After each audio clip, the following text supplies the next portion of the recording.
January 13th, 2024. Well, I, I have to say that I really messed up in my last video, although it was based on what I thought I'd heard, and what I'm hearing now is something quite a bit different. Eh, so I guess it's good that the viewership on that was kind of low. um, but some of my regular people obviously did see it. Basically, I had thought that they were talking about 5,000 people being allowed in, migrants allowed in per week. But apparently the real number is really bad, 5,000 a day, which is like half of some of these peak days and kind of what's been typically going on all along. I mean, and the idea that the Republicans in the Senate are actually trying to negotiate a deal based on that, plus a few other nice little sweeteners for the Democrats as well. I mean, that is completely asinine. I mean, I I don't know what to say about this. This is just no way. I mean, the whole idea is to utilize the desire to do this, continue this Ukraine funding, um, in order to basically uh, stop, put a kibosh on this out of control immigration and get some new effective immigration laws in place.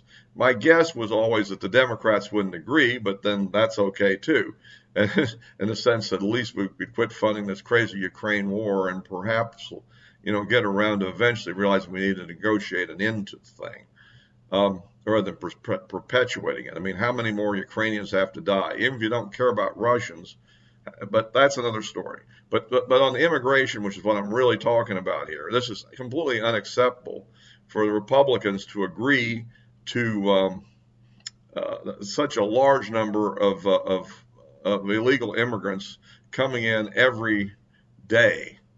I mean, that's almost 2 million per year, perpetually. And these are none of these people really are what we need necessarily to fit into our society. Yes, you need a few low-end workers, but we don't need that many. And increasing automation and so forth makes this idea even more kind of absurd. By the way, later on in this video, I'll hit a few other topics, including some things that are going on with the in the Middle East with the Houthis, and something that the governor of Texas is doing also, and how that could play into it, which is immigration related, I guess you'd say.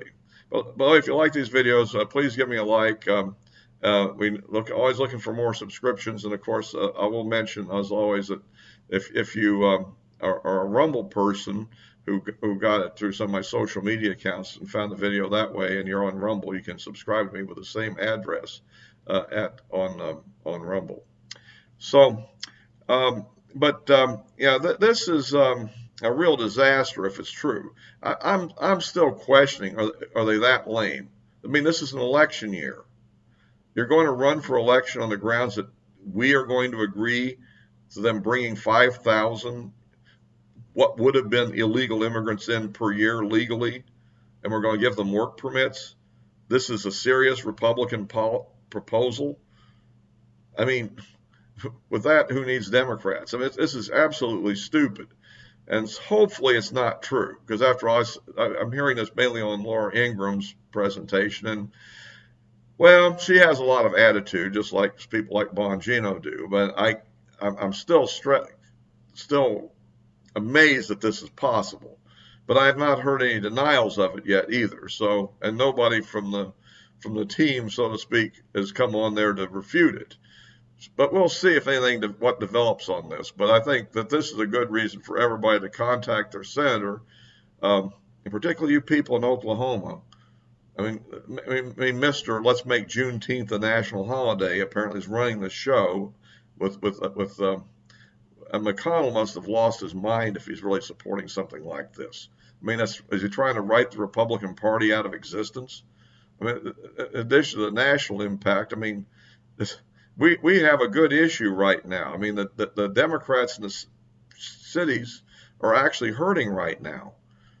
To back down and give them a deal like this and us take responsibility, even at 5,000 a day, which may be what it would be in the middle of a hot summer, And I don't know if they may get frozen this winter. I don't think they were counting on the temperatures they're going to get. But at any rate, the point I'm making is that this is something we just can't afford to own. So at any rate, so I'm definitely going active on this one myself, and I urge everybody else to as well.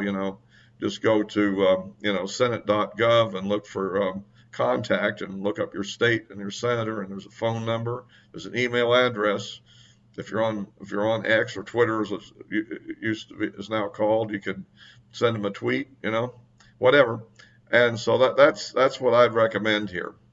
So and we'll just have to see how this plays out, because my thought was always to trade the Ukrainian funding for real border security changes, not for a whitewash like this. On the other subject I was talking about with the Houthis, yeah, I guess Biden finally worked himself up to retaliate after 130 different strikes on various American bases and attacks on, what was it, something like 30 ships. I mean, it's about time. We should go in with massive air power and just blow those people off the map. I mean, it's ridiculous. I mean, this is a threat to international commerce on the oceans, and letting them get by with this would be just absolutely silly. And I think that they're really kind of slow to react to the subject, and we'll just have to see what happens next. But I think you need to hit them hard enough that they decide it's probably time to quit. I mean, we're losing our edge here, and of course Biden is terrible, and his policies are insane. After all, it's his fault that we're in this mess anyhow. I mean, the Saudis were fighting these guys when he came into office, and he undercut the Saudis and favored them because he thought it would be a sweet thing to do for Iran. And now look where he is. He's got Iran shipping oil all over the world, making billions of dollars, and now we're having this happen. So anyhow, we'll see how that plays out. And then another thing I'll address here at the end is, of course, it's on the news, is that the governor of Texas has occupied the city park where all the illegal immigrants were coming across the Rio Grande down there, and put razor wire all around it and occupied it with National Guard troops. So we'll see how this is going. I think at the present time, the administration is appealing to the Supreme Court, and who knows what they're going to do about it. Probably not. I hope they do the right thing, but I don't know if they will. It is a tricky situation based on precedents, but the downside of this is, and as we learned back in the civil rights era, that you can't really effectively use the state National Guard to oppose the federal government, because they can just nationalize the state guard and then order them to disband the barricades and put them to work helping illegal immigrants in, just like the Border Patrol is, which has been subverted by this administration.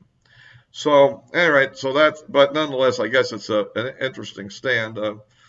I think maybe, that they ought to, maybe once they get it set up, is replace the National Guard in there with state troopers, maybe, which he couldn't nationalize the state troopers. So if he wants to have a showdown, you're not going to win the showdown with actual force, obviously.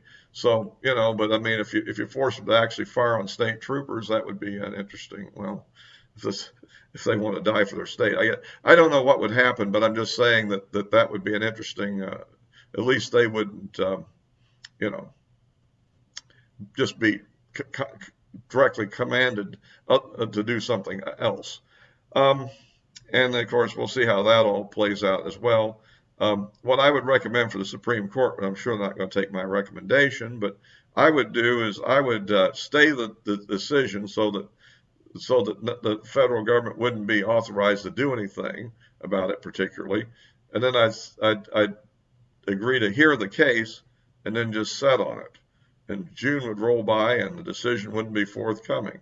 Wait to after the election before you make any ruling, because that way you could actually let Texas do what they're doing, and yet not set a bad precedent. Because ultimately, after Biden, hopefully Biden loses the election, in that case, rule in favor of the federal government. But of course, by that time, hopefully we'd have somebody that would do something better. And if we don't, well, we lost the election. We probably lost the game anyhow then. So, because this election, I think, is really kind of, win or really lose big, if you know what I mean. So anyway, I'll wrap this up for now. And of course, I'll be posting this on Rumble as well, as I mentioned earlier. And of course, the addresses of my social media accounts are in the description below. Look for me for ongoing posts, particularly on X, about little thoughts I have from time to time. And of course, I post these videos on all the others as well.